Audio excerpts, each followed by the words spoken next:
नमस्कार, मैं हूं निकिता और आप देख रहे हैं सत्यहिंदी.com। चलिए एक नजर डालते हैं अब तक की सुर्खियों पर। कोलकाता के आरजीकर मेडिकल कॉलेज और अस्पताल में हुए क्रूर अपराध और स्वतंत्रता दिवस की पूर्व संध्या पर प्रदर्शनकारी छात्रों पर की गई गुंडागर्दी के बाद इंडियन मेडिकल एसोसिएशन ने शनिवार यानी 17 अगस्त को सुबह 6 बजे से लेकर रविवार 18 अगस्त को सुबह 6 बजे तक 24 घंटे के लिए आधुनिक चिकित्सा के डॉक्टरों की देशव्यापी सेवा बंद करने की घोषणा की है। सभी आवश्यक सेवाएं जारी रहेंगी। आपातकालीन विभाग में कर्मचारी मौजूद रहेंगे। नियमित ओपीडी नहीं चलेगी और वैकल्पिक सर्जरी नहीं की जाएगी। बयान में आगे कहा गया है कि आईएमए को अपने डॉक्टरों के उचित उद्देश्य के लिए राष्ट्र की सहानुभूति की आवश्यकता है। पश्चिम बंगाल विधानसभा में नेता विपक्ष शुवेंदु अधिकारी ने आरजीकर मेडिकल कॉलेज और अस्पताल में हुई बर्बरता के संबंध में केंद्रीय गृह सचिव अजय भल्ला और सीबीआई के निदेशक को एक पत्र लिखा है। उन्होंने इस पत्र में आरजीकर में सबूतों को नष्ट होने से रोकने के लिए सीएपीएफ की तैनाती की मांग की है। कोलकाता पुलिस ने 14 और 15 अगस्त की रात को आरजीकर अस्पताल में हमला करने के आरोप में 19 लोगों को गिरफ्तार किया है। कोलकाता पुलिस ने एक्स पर एक पोस्ट के जरिए यह जानकारी दी। पुलिस ने लिखा कि आरजीकर अस्पताल में तोड़फोड़ के मामले में अब तक 19 गिरफ्तारियां हुई हैं। इनमें से 5 की पहचान सोशल मीडिया फीडबैक के आधार पर की गई। पुलिस ने लिखा कि अगर आप किसी संदिग्ध को पहचानते हैं तो कृपया हमें सूचित करें। सीबीआई के अधिकारियों ने कल गुरुवार को कोलकाता आरजीकर अस्पताल में बलात्कार और हत्या के शिकार डॉक्टर के घर का दौरा किया और अपनी जांच के तहत उसके माता-पिता से बात की। एक अधिकारी ने बताया कि जांचकर्ताओं ने अस्पताल से फोन आने के समय पर ध्यान दिया, जिसमें उन्हें उनकी बेटी की मौत के बारे में बताया गया था। वहीं माता-पिता ने बताया कि अधिकारियों ने उनसे उनकी बेटी के दोस्तों के बारे में भी पूछा और यह भी पूछा कि क्या उसने सरकारी आरजीकर मेडिकल कॉलेज और अस्पताल में किसी समस्या की शिकायत की थी, जहां वह पीजी ट्रेनी डॉक्टर थी। केंद्रीय मंत्री चिराग पासवान ने आरजीकर मेडिकल कॉलेज एवं अस्पताल में हुई दुष्कर्म और हत्या की घटना पर कहा कि ऐसी घटनाएं चाहे किसी भी राज्य में हो, किसी भी सरकार के शासन में हो, ऐसी जघन्य घटनाएं किसी भी सभ्य समाज में स्वीकार नहीं की जा सकती। सख्त कार्रवाई होनी चाहिए। मुझे दुख होता है जब ऐसे विषयों का राजनीतिकरण किया जाता है। कल देर रात जिस तरह से हजारों असामाजिक तत्वों ने मौके पर जाकर तोड़फोड़ की, क्या यह किसी साजिश के तहत था? क्या यह कोई सबूत मिटाने के लिए या किसी को बचाने या फिर किसी को फंसाने के लिए था? ये चीज़ें जांच का विषय हैं। चिराग पासवान ने आगे कहा कि मुझे आश्चर्य है कि जहां एक महिला मुख्यमंत्री है वहां ऐसी घटना होती हैं और वह चुप हैं। उनकी सभी महिला सांसद चुप हैं। यह घटना निंदनीय, शर्मनाक है। वहाँ सभी डॉक्टर जो कह रहे हैं उसे सुना जाना चाहिए। यह सिर्फ एक क्षेत्र से जुड़ा मामला नहीं है, यह महिला सुरक्षा का मामला है जिस पर हर सरकार को संवेदनशील होकर काम करने की ज़रूरत है। प्रधानमंत्री नरेंद्र मोदी ने 78वें स्वतंत्रता दिवस पर लाल किले की प्राचीर से राष्ट्र को संबोधित करते हुए 2047 तक विकसित भारत से लेकर धर्मनिरपेक्ष नागरिक संहिता और महिलाओं के खिलाफ अत्याचार जैसे कई मुद्दों पर बात की। पीएम मोदी ने कहा कि विकसित भारत 2047 महज एक शब्द नहीं है, ये 140 करोड़ लोगों के संकल्प और सपनों का प्रतिबिंब है। इसके साथ ही प्रधानमंत्री मोदी ने भारत में मेडिकल की सीटों को बढ़ाने का भी ऐलान किया। उन्होंने कहा कि हर साल भारत के कई युवा अलग अलग देशों में मेडिकल पढ़ाई करने जाते हैं। इनमें अधिकतर मिडिल क्लास परिवार के बच्चे होते हैं। वे लाखों रुपए खर्च करते हैं।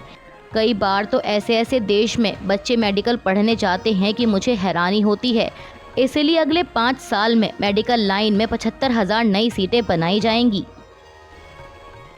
महाराष्ट्र के उप मुख्यमंत्री अजीत पवार ने अपनी पत्नी सुनेत्रा पवार को शरद पवार की बेटी और अपनी बहन सुप्रिया सुले के खिलाफ बारामती लोकसभा से चुनाव लड़ाने को लेकर प्रतिक्रिया दी है। उन्होंने समाचार एजेंसी एएनआई से बात करते हुए कहा कि जो कुछ भी हुआ उसके लिए मैं ही जिम्मेदार हूं, किसी और की कोई गलती नहीं है। मुझे लगता है कि ऐसा नहीं होना चाहिए था। यह परिवार के लिए गलत था, क्योंकि हम सभी अपने दादा दादी के समय से एक साथ रहते आए हैं। इसलिए मुझे लगता है कि जब परिवार के सदस्य एक दूसरे के खिलाफ खड़े होते हैं तो एक जीतेगा और दूसरा हारेगा। मैं हमेशा वही करने की कोशिश करता हूं जो मुझे सही लगता है। बाकी फैसले पार्टी नेताओं के साथ चर्चा के बाद किए जाते हैं। इसके अलावा यह पूछे जाने पर कि अगर गठबंधन महाराष्ट्र विधानसभा चुनाव जीतता है तो मुख्यमंत्री कौन होगा, इस पर अजीत पवार ने कहा कि मुख्यमंत्री महायुति का होगा और नतीजों के बाद महायुति के सभी विधायक बैठकर फैसला करेंगे। अभी हमारा ध्यान इस बात पर है कि हम चुनाव में अधिकतम सीटें कैसे जीतें।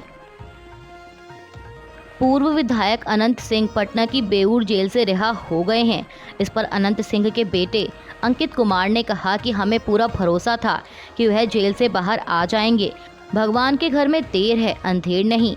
आपको बता दें कि मोकामा विधानसभा सीट से कई बार प्रतिनिधित्व कर चुके गैंगस्टर से नेता बने अनंत सिंह के पैतृक आवास से जून 2022 में AK-47 राइफल, गोला बारूद और 2 हथगोले बरामद होने के बाद उनके खिलाफ मामला दर्ज किया गया और दोष सिद्धि का पहला आदेश पारित होने के बाद उन्हें अयोग्यता का सामना करना पड़ा था। तेलंगाना सरकार ने कल गुरुवार को 5,644.24 करोड़ रुपए की लागत से फसल ऋण माफी का तीसरा और अंतिम चरण शुरू किया, जिससे 4.46 लाख से अधिक किसानों को लाभ मिलेगा। बता दें कि कांग्रेस सरकार ने अपने चुनावी वादे के अनुसार 8 जुलाई को 3 चरणों में 2 लाख रुपए तक के ऋण माफ करने की प्रक्रिया शुरू की थी। एक आधिकारिक विज्ञप्ति में कहा गया है कि पहले चरण में 6,098.93 करोड़ रुपए खर्च किए गए, जिससे 11,50,193 किसानों को लाभ मिला, जबकि दूसरे चरण में 6,190.01 करोड़ रुपए खर्च किए गए, जिससे 6,40,823 किसानों को लाभ मिला। दिल्ली के गृह मंत्री कैलाश गहलोत ने 78वें स्वतंत्रता दिवस पर छत्रसाल स्टेडियम में राष्ट्रीय ध्वज फहराया और इस दौरान उन्होंने मुख्यमंत्री अरविंद केजरीवाल को स्वतंत्रता सेनानी बताते हुए कहा कि उन्हें लोगों के लिए काम करने की सज़ा मिली है। गहलोत ने कहा कि उन्हें इस बात का दुख है कि एक निर्वाचित मुख्यमंत्री जेल में होने के कारण राष्ट्रीय ध्वज नहीं फहरा सकता। उन्होंने कहा कि मेरा दिल यह सोचकर दुखी है कि 77 साल बाद भी उन बहादुरों के बलिदान से हासिल भारतीय लोकतंत्र में लोकतांत्रिक रूप से चुने गए मुख्यमंत्री अरविंद केजरीवाल सलाखों के पीछे हैं। कर्नाटक के उप मुख्यमंत्री DK शिव कुमार ने कल गुरुवार को कहा कि वह चन्नपटना विधानसभा उपचुनाव के लिए कांग्रेस के उम्मीदवार हैं। समाचार एजेंसी PTI के मुताबिक इससे पहले भी शिव कुमार ने कहा था कि वह उम्मीदवार हैं, चाहे पार्टी से कोई भी उम्मीदवार हो।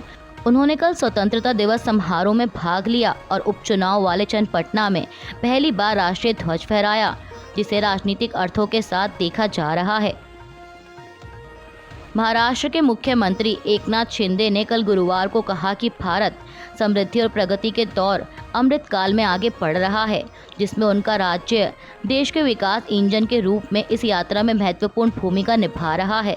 उन्होंने मुख्यमंत्री माझी लड़की बहन योजना के बारे में भी बात की, जो महिलाओं के कल्याण के लिए उनकी सरकार की प्रमुख योजना है, जिसे आधिकारिक तौर पर शनिवार 17 अगस्त को शुरू किया जाएगा। मुख्यमंत्री ने बताया कि यह कैसे महिला लाभार्थियों को वित्तीय रूप से सशक्त बनाएगी और राज्य की अर्थव्यवस्था को भी बढ़ावा देगी। अभी के लिए बस इतना ही। बाकी की खबरों के लिए जुड़े रहिए सत्यहिंदी.com के साथ।